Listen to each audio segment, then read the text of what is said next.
Hello everybody, Sam from RoadTrailRun. Let's take a look at this giant, the New Balance FuelCell SC or SuperComp trainer, which is releasing in August for $180. I'm going to give you my personal take, and at the end of the video, I'm going to share the pros and cons of the four of us who were able to test the shoe in our full multi-tester written review, which will also be linked here. So the SuperComp trainer, as you can see, is clearly a maximal shoe. In fact, it exceeds the World Athletic Standards of 40 millimeters for racing, with a 45 millimeter heel, about 37 millimeter forefoot of fuel cell foam. Now, this is a big shoe and a super fun shoe. I've taken it for a number of runs already. So how does New Balance manage to keep this shoe so nicely stable with its soft fuel cell foam, super rebounding? Well, they have the Energy Arc. The Energy Arc is made up of a bowed carbon plate and a deep central cavity.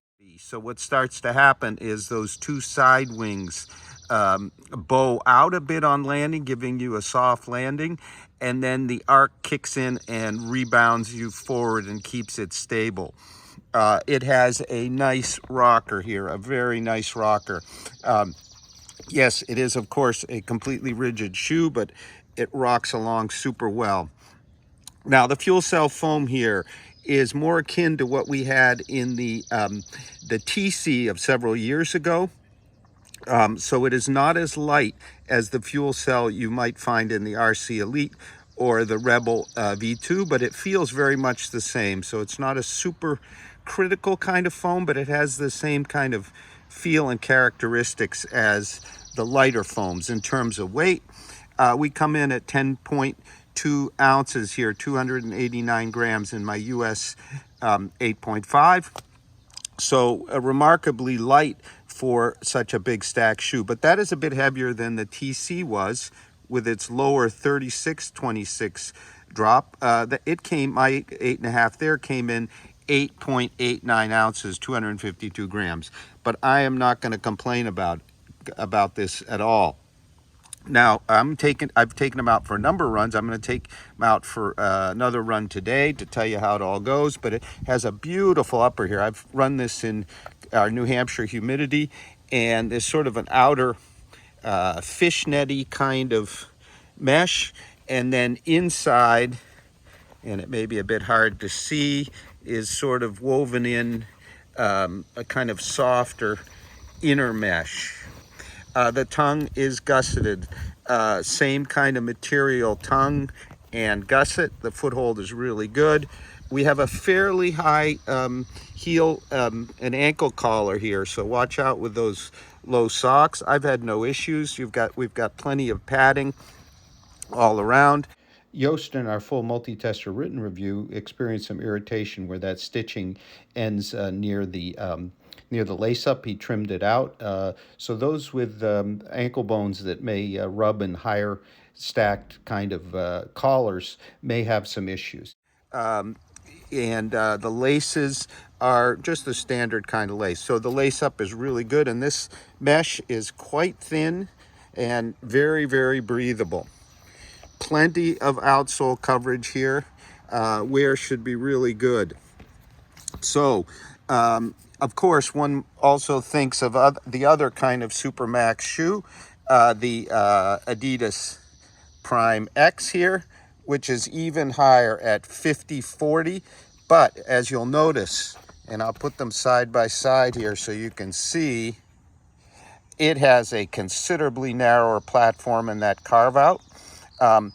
So it is quite a bit less stable, but a lot of fun. It's a bit more fun actually than our SC Trainer, but far less practical. You really have to concentrate.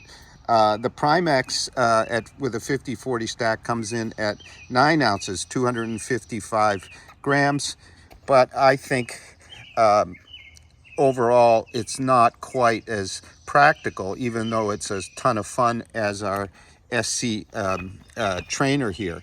So I'm going to take them out for another run. I'll give you my impressions from the run, and I'll be back in a little bit. So you don't need the boards to get the bounce here. There's lots of bounce already. And you even get the bounce on the concrete, not just the wood.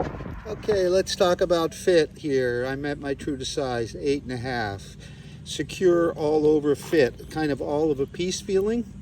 The gusset tongue works really well. It isn't over snug under the arch. Plenty of toe box room up to, I think, moderately wide feet. The upper, to make this huge stack work, is kind of non-stretch to keep everything locked to the platform. Particularly appreciate the rear hold here, the high collar, similar to what's on the Alpha Fly 2 and its big stack, although we're even higher here, 5 millimeters higher. That really keeps things locked down. Moderately stiff heel counter. The way New Balance implemented the upper is really interesting here. The front toe box is soft and quite stretchy, and the further back you go in the shoe with the overlays, the gusset tongue, and then the heel counter, it gets less stretchy. So you have a hold to the rear, stretch, comfortable toe box, and a bit of a toe bumper up front. It's pretty warm, pretty humid, quite breathable, sort of comfortable on the foot actually. A little rough over the top of the toes, but no real issues. I'm going to say it's true to size for up to moderately wide feet, given that stretchy in the toe box area. Okay, let's talk about the ride here. Very soft, yet very stable, with the rocker super effective. So often in a soft shoe, things can go south, particularly at the heel, if they're overly soft. But here, the counter, the nice heel counter, the deep decoupling groove, and the plate make that soft landing very stable and kind of light feeling. There's no back weighting sense here. There's no over low sense. Really well done. And I think the outsole really helps too. So the transition is very smooth. No, even at slow paces, you won't feel kind of bogged down at the heel. And then as you get forward, you get the rocker from the plate, and it's impulse, no kind of feeling or sense that there's any harshness there. There's plenty of foam protecting your foot, and it's soft. All the same firmness here of fuel cell, not a dual density as far as I can tell. So just a very consistent, smooth, super pleasant experience. So I'm not sure this is your fast day shoe, but for the bulk of your miles, if you really want max cushion, this is a really great new alternative. The weight, yeah, 10.1 ounces, 289 grams, a bit heavy, but remember, we got 45 millimeters at the heel. This is a big shoe. You won't really notice the weight, except maybe if you plan to do speed work in it, and there are many other shoes that are suitable for that. So I'm going to keep running, give you some final conclusions. This is my 4th run, I think. But the SC Trainer is, of the trainers I've run in this year, is one of the 2 big smile shoes of the year, the other being the Endorphin Speed 3. We have that video on the channel as well, multi-tester review. So I want to share some of the pros and cons from our full multi-tester written review. 4 of us actually tested and reviewed the shoe. Derek Lee, myself, Joost the Raeymaeker, Jeff Beck, and Peter Stewart. So we all agreed, very stable for such a high stack shoe. Very smooth, long, 4-foot rocker. Deep, soft, and bouncy cushion that is effectively managed and directed by the energy arc and the geometry. A secure upper locks the foot to the big platform, comfortable and breathable. And finally, max cushion that is never a chore to move along, slow or faster, super fun to run, lots of smiles. And Peter said, runs lighter than it is. Now, in terms of cons, that ankle collar, high, could rub some people with low ankle bones, both Derek and Joost. A bit on the heavier side at 10.45 ounces, 296 grams US 9. Not suitable for speed work, unlike the FuelCell TC. We all agreed on that. The drop may feel a bit too much for some people, Joost. Midfoot is slightly narrow and tight for Derek, and I kind of wished that it had a lighter supercritical foam, and I'd be willing to pay that additional cost above the $180. Thank you very much for watching. You can find that full multi-tester written review over on RoadTrailRun.com.